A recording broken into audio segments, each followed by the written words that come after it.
nombre es Natalia Guzmán, soy residente de la Universidad Pontificia Bolivariana.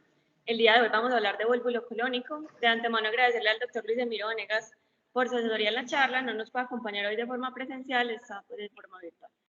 Entonces, como para recordar o mirar la importancia de este tema, es porque el volvulo colónico va a ser la tercera causa de obstrucción intestinal y esta va a tener una epidemiología que puede variar según la localización anatómica y la localización geográfica. Y vemos como en países occidentales como Norteamérica, Europa Occidental, va a ser el 5% de todas las obstrucciones intestinales, a diferencia de lo que se llama el cordón o el ombligo del vólvulo en África, Sudamérica, Europa del Este y Medio Oriente, en donde puede ser hasta el 42% de todas las obstrucciones intestinales. Adicionalmente, cuando el vólvulo se ubica en el sigmoides, en los países occidentales va a ser sobre todo en pacientes... ¿No se oye?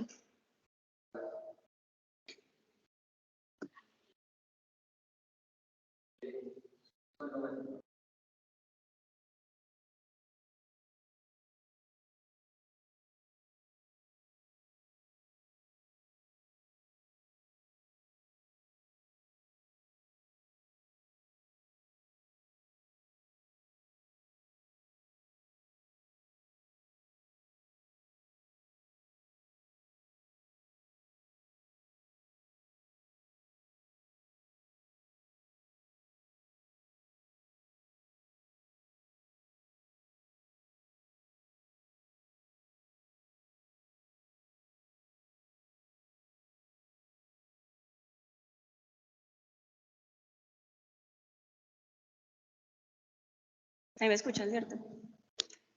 Bueno, entonces, en cuanto a la localización, vamos a ver que cuando es un vólvulo del sigmoides, en países occidentales, sobre todo va a ser en pacientes añosos con múltiples comorbilidades, pacientes que están institucionalizados, a diferencia del vólvulo del sigmoides en ese cordón del sigmoides, del vólvulo, perdón, que va a ser sobre todo en pacientes jóvenes. Cuando el vólvulo se ubica en el ciego, a diferencia del vólvulo del sigmoides, va a ser sobre todo en mujeres jóvenes. La etiología de esta patología es multifactorial. Se describen múltiples factores de riesgo, entre los que tenemos para el vólvulo del sigmoides la constipación crónica, pacientes con enfermedades neuropsiquiátricas, pacientes institucionalizados, pacientes con dietas altas en fibra, predisposiciones anatómicas con dólicos sigmoides y antecedentes de la parotomía. Adicionalmente, para el vólvulo colónico, para el vólvulo secal, se ha visto que el embarazo, la colonoscopia previa y jóvenes con enfermedades de Hirschsprung pueden ser grandes factores de riesgo. Para que se cumpla el vólvulo colónico debemos tener dos condiciones y va a ser un colon largo redundante con poca fijación peritoneal y adicionalmente un mesenterio estrecho con un punto de fijación. Esto lo que va a hacer es que va a inducir una torsión, sea en el mesenterio o sea en el eje pues, del mismo órgano y va a inducir una obstrucción intestinal. Esto va a llevar a que haya un aumento de la presión intraluminal que finalmente va a llevar a una isquemia de la pared que va a terminar en necrosis y perforación. El vólvulo del colon puede darse en cualquier segmento del colon, sin embargo, hasta en un 70% se va a dar en el sigmoides, seguido hasta un 40% en el ciego y más raras veces en el transverso o en la flexura esplénica. La clasificación del vólvulo va a ser según el eje en el que se va a torcer. El vólvulo del sigmoides entonces puede ser hasta en un 75% mesentero axial cuando se tuerce en el eje del mesenterio y en un 25% órgano axial cuando se tuerce en el eje del mismo órgano.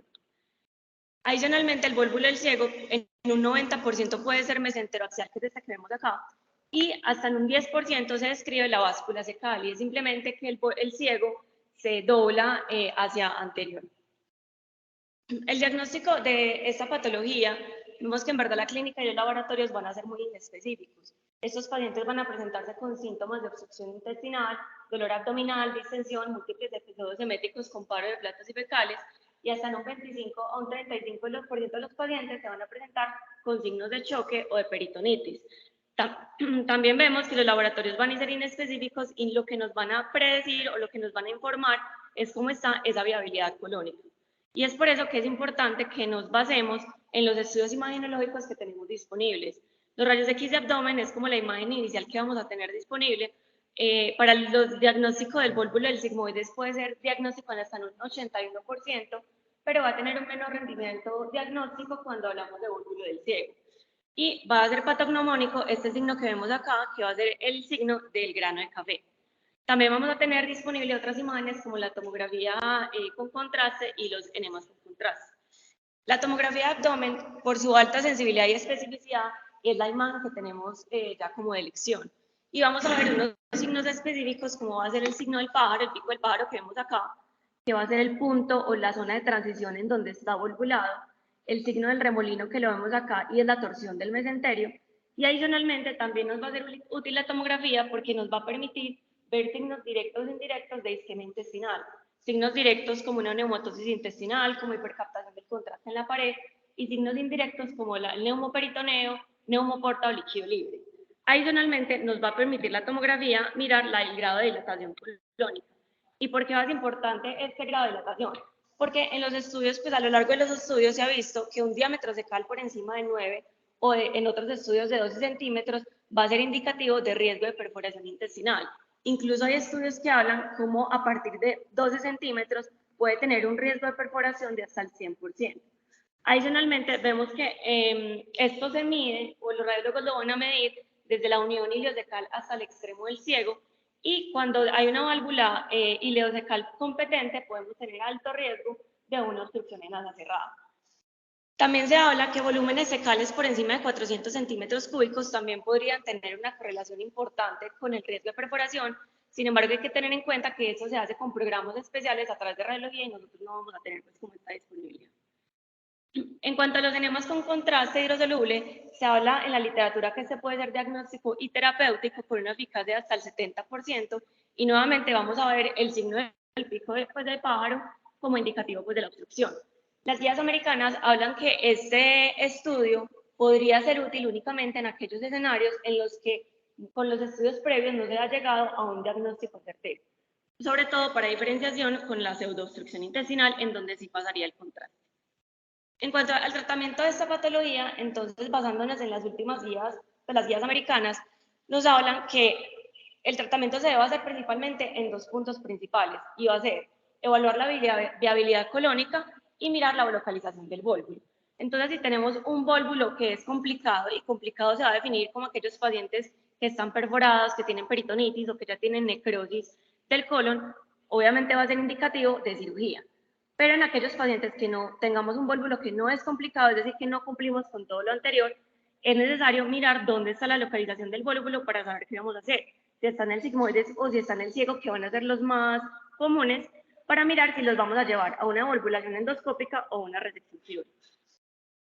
Entonces, el vólvulo complicado, entonces ya sabemos, va a ser aquel que tenga signos clínicos o radiológicos de perforación o necrosis, o que el paciente está inestable hemodinámicamente y lo vamos a llevar a cirugía. ¿En qué va a consistir esta cirugía? La mayoría de estudios hablan de la resección del segmento comprometido, sea por necrosis o sea el que esté volvulado, con o sin anastomosis intestinal. Cuando se revisa la literatura en el ciego, la mayoría hablan que en el ciego están a favor de una anastomosis primaria, a diferencia del sigmoides. La literatura es un poquito controversial debido a las grandes dilataciones colónicas que se pueden presentar y que pueden aumentar el riesgo de filtración. Ahora, hay ciertos pacientes que se podrían beneficiar no de una resección del segmento comprometido, sino de la colectomía total o subtotal. Y van a ser aquellos pacientes que tienen historia de vólvulo en otro segmento colónico o pacientes que tienen una pseudoobstrucción intestinal o un megacolon asociado. Es acá como vemos que el megacolon y el megarrecto son indicativos de recurrencia del vólvulo. Y por eso es que estos pacientes se van a beneficiar de esa colectomía total porque tienen menos recurrencias cuando se comparan solamente con la sigmoidectomía. En cuanto a realizar o no la continuidad intestinal, es decir, ¿cómo sabemos si vamos a anastomosar un paciente o si lo vamos a dejar con colostomía? Cuando se revisan los estudios específicamente en vólvulo intestinal, todos los estudios son retrospectivos, tienen grandes sesgos de selección, porque los pacientes más enfermos, inestables y con más comorbilidades van a ser llevados a, obviamente, una derivación, y la mayoría de estudios van a ser en poblaciones pequeñas.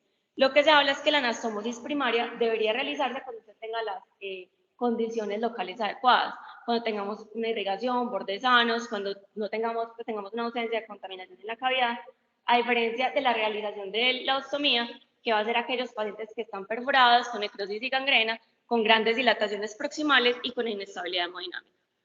En este estudio de corte retrospectivo con 102 pacientes solo con vólvulos del sigmoides, que se llevaron a manejo quirúrgico, ya fuera porque tenían un vólvulo complicado o porque había fallo en el manejo endoscópico, acá vemos que 56 pacientes fueron llevados a una colostomía tipo Hartmann y 46 fueron llevados a una estomosis primaria. Cabe aclarar que obviamente estos pacientes no fueron aleatorizados porque es un estudio retrospectivo y todo se basó en la decisión intraoperatoria del cirujano. Los pacientes con colostomía tipo Hartmann fueron aquellos pacientes con gangrena, perforación o peritonitis y obviamente pues por la emergencia de la cirugía ninguno tuvo preparación colónica. Y es como vemos que solo 2 pacientes presentaron complicaciones asociadas al estoma y solo 2 pacientes presentaron complicaciones asociadas pues, a la fuga anastomótica, sin diferencias en cuanto a mortalidad, hileo postoperatorio, sangrado, infección de sitio operatorio ni de distensia a la fascia, lo que nos hace pensar que más que realizar la continuidad colónica, que es la decisión como tal, porque sabemos que esto va a depender de múltiples factores, de cómo está el paciente estable hemodinámicamente, del estado nutricional, de las comorbilidades de base que tenga, la resección colónica urgente es quien va a jugar un papel fundamental en la morbimortalidad en pacientes con vólvulo colónico. Entonces, ahora, en cuanto al vólvulo no complicado, entonces, como les dije previamente, vamos a basarnos en la localización de este vólvulo. El vólvulo no complicado del sigmoides, el primer paso que vamos a hacer es llevar al paciente a una sigmoidoscopia, porque este nos va a permitir no solo devolvular el colon, sino adicionalmente evaluar la viabilidad colónica. Y es así que cuando tengamos un paciente con un fallo en el manejo endoscópico o cuando veamos signos de isquemia en la sigmoidoscopia, este paciente va a tener indicación de llevarlo a una cirugía. Se ha visto que con la sigmoidoscopia hay unas tasas de éxito hasta el 95%, con una baja morbimortalidad. Veamos que el riesgo de perforación es incluso solamente del 2%, y se habla de la colocación de tubos rectales luego de la realización de la ovulación. No tenemos ni estudios aleatorizados ni estudios prospectivos que nos hablen del uso del tubo rectal.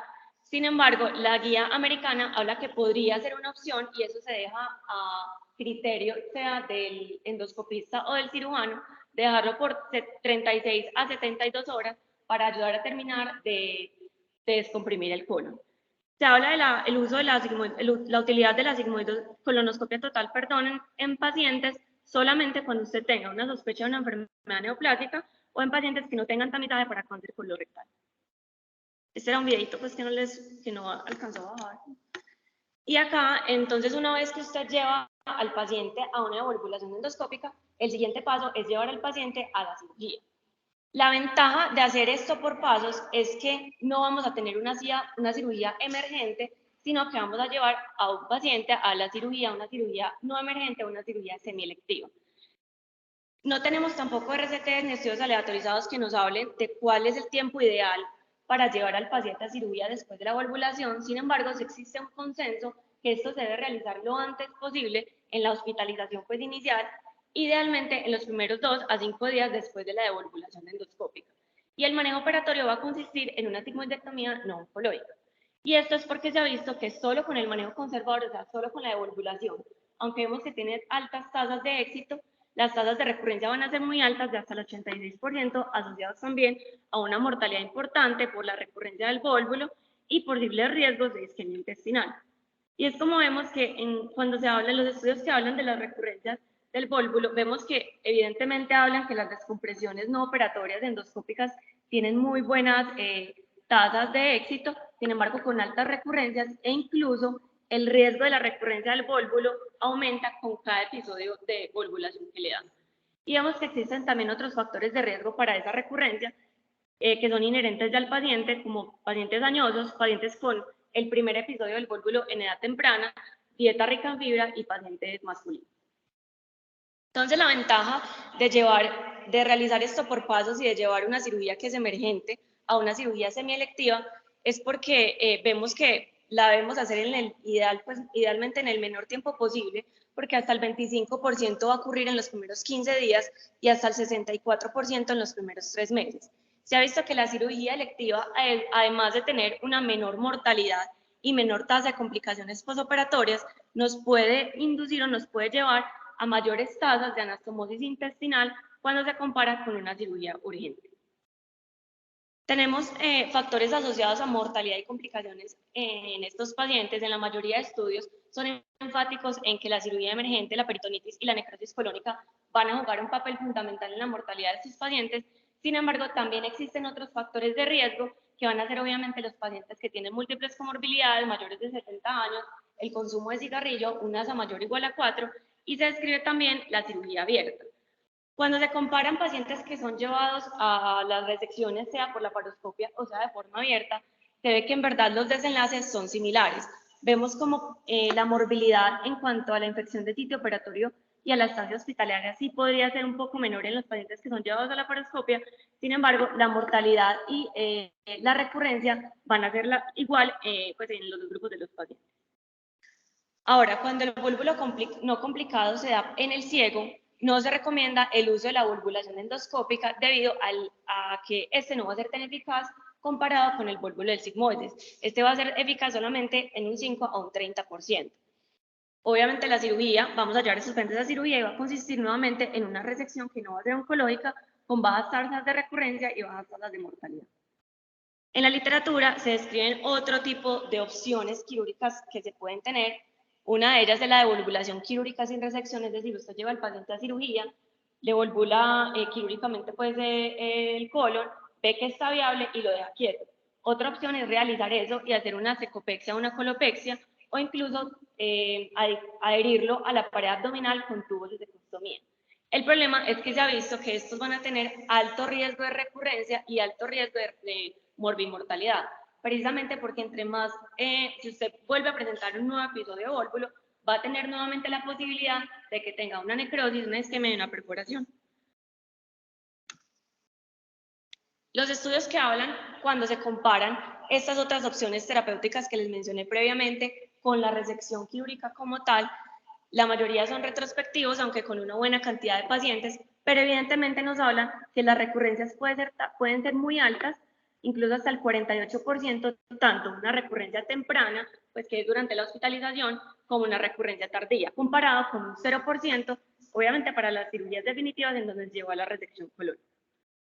También se habla de la colostomía endoscópica percutánea. Las guías americanas de gastroenterología y las guías americanas de cirugía hablan de la utilidad de esta opción terapéutica, sobre todo en pacientes ancianos con múltiples comorbilidades que definitivamente no van a ser candidatos a llevarlos a un manejo quirúrgico o a una anestesia general. Se ha visto que la colostomía endoscópica percutánea va a tener una fijación exitosa de hasta un 76 hasta un 100%, sin embargo, con unas altas tasas de morbilidad, hasta en un 25%, sobre todo dados por infección, migración del tubo, perforación, obstrucción y sangrado de la pared abdominal, adicionalmente con altas tasas de recurrencia. Vemos como en una revisión sistemática que se hizo el año pasado, cogieron 14 estudios pues, que habían disponibles hasta la fecha, vean que en su mayoría eran retrospectivos, 7 reportes de caso y solo un estudio prospectivo, no tenemos estudios aleatorizados, en donde se cogieron 81 pacientes en total y vemos que el estudio que tenía más pacientes solo tenía 19 pacientes. En promedio, miren que la edad eran pacientes muy añosos, eran pacientes entre 83 y 90 años, todos obviamente con comorbilidades, y cuando se habla del tubo de gastrostomía, el tubo que se utilizó pues, para realizar la colostomía, se vio que o no mencionaban qué tipo de tubo utilizaban, o utilizaban tubos de gastrostomía entre 14 a 22 French. Utilizaban uno o dos, a veces lo dejaban de forma indefinida y a veces lo retiraban entre 8 a 26 meses. Y se vio que recurrieron 10 pacientes, la mayoría asociados con la remoción del tubo o solamente cuando dejaban un tubo de gastrostomía solo. Y es acá como vemos que el número pues, de muertes se asoció fue sobre todo a peritonitis fecal y el número total de morbilidades se asoció sobre todo a la infección de sitio operatorio. Entonces, como conclusiones, vemos que el vólvulo colónico en verdad va a tener una incidencia importante que no es despreciable, sobre todo en nuestro mundo, y va a ser la tercera causa de obstrucción intestinal. Por eso es muy importante que lo tengamos en cuenta y entender que el manejo va a depender de la condición clínica del paciente, de la viabilidad colónica y de la localización del vólvulo. Adicionalmente, recordar que la primera opción quirúrgica va a ser la resección con o sin anastomosis y esta decisión de anastomosar el paciente va a depender, es multifactorial de todas las condiciones clínicas que tengamos con el paciente.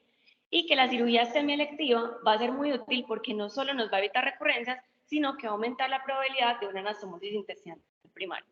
Adicionalmente, las otras opciones terapéuticas, aunque se describen, van a tener altas tasas de morbimortalidad y tasas de recurrencias, y es por eso que solo se debe utilizar en aquellos pacientes que no son frágiles y que no son candidatos a cirugía.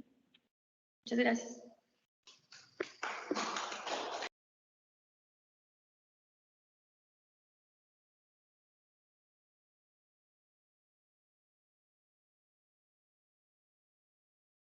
Excelente presentación, buenas filminas, claro el mensaje, el tiempo maravilloso. Y es lo nuevo, pues ya la colostomía percutánea, si nunca la he visto ni la he usado, pues lo que sí tiene que quedar claro es que esas secopexias y esas cosas sí no sirven para absolutamente nada. Entonces usted tiene mínimo la resección. Y después define si anastomosa a los 2 o 5 días no hace la cirugía definitiva. Excelente, muchas gracias. Me felicito, muy buen seminario, lo que revisaste la literatura que hay, la evidencia que hay, supremamente claras las recomendaciones y las indicaciones del manejo endoscópico, el manejo quirúrgico, que sería lo ideal, y también el uso del tipo. Perfecto. Yo creo que ahí hay que evaluar qué paciente tenemos y cómo podemos llevarlo en las mejores condiciones a cirugía. La cirugía emergente, el que está perforado con necrosis, pues no tiene discusión, y probablemente muchos terminarán en una colostomía, digamos, por las condiciones en las que están, o en un control de daño y posteriormente evaluar si se pueden hacer. Pero los pacientes ancianos, que nos da tiempo la terapia endoscópica como, digamos, como un puente a la cirugía definitiva, por lo menos en este hospital tenemos esa opción, ya lo hemos hecho. A veces dejamos el tubo y 2 días después llevamos el paciente a cirugía, hacemos la resección y tratamos de resolver. Estoy de acuerdo con el profe, yo creo que lo poco que hemos visto en las pexias pues es un fracaso, toca volverlo a intervenir con una catástrofe abdominal. Yo creo que eso definitivamente no está indicado. A mí no me ha tocado ver la primera colostomía endoscópica, pues, que la hagan. Pero sí, yo creo que las recomendaciones quedaron clarísimas. Y muchas gracias. Sí. No he visto la primera.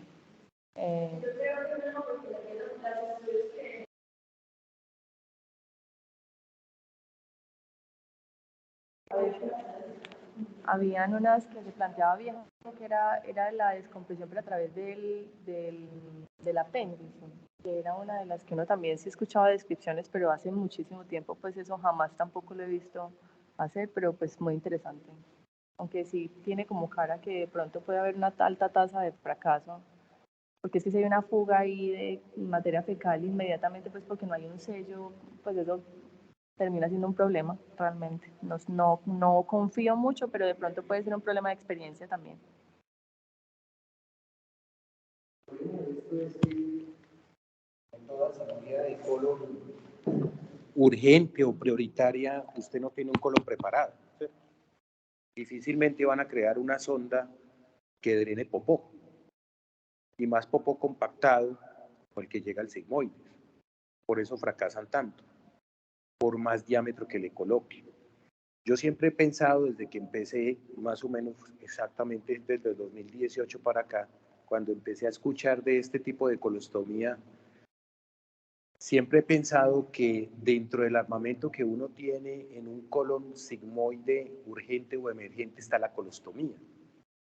Y así como hay programas donde para colecistocoleocolitiasis entran a un quirófano híbrido, se hace la CEP y después se hace la COLELAP, siempre he pensado que la colostomía tiene un papel de fijación muy bueno para este tipo de pacientes tan añosos que no son candidatos a procedimiento quirúrgico.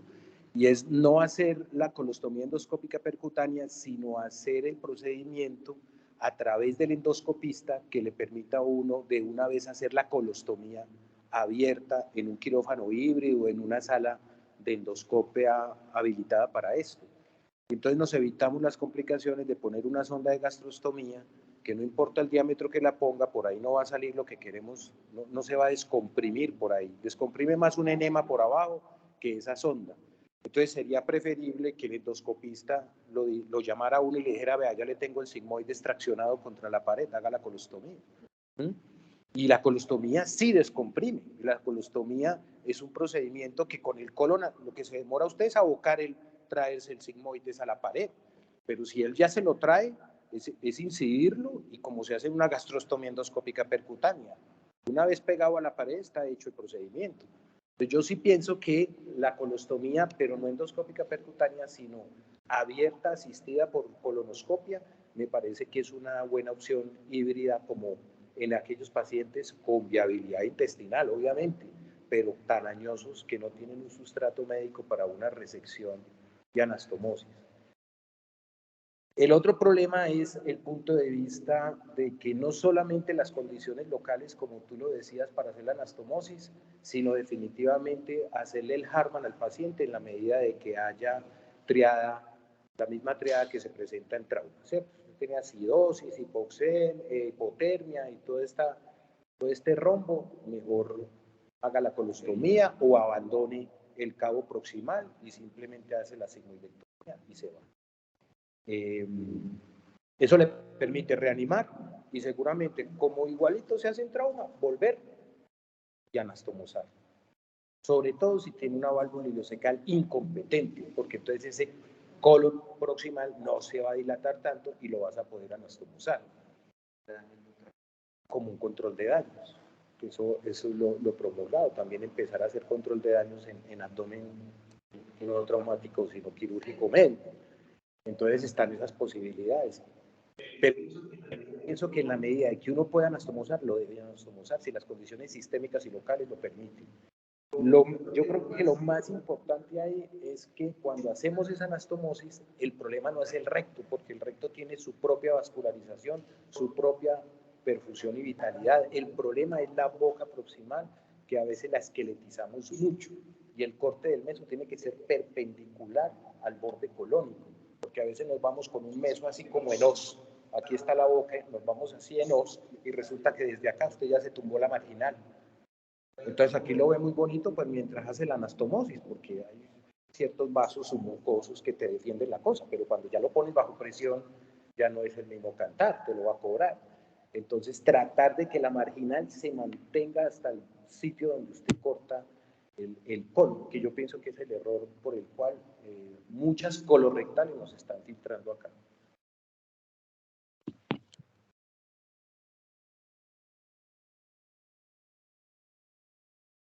¿Alguien tiene una duda en el auditorio virtual?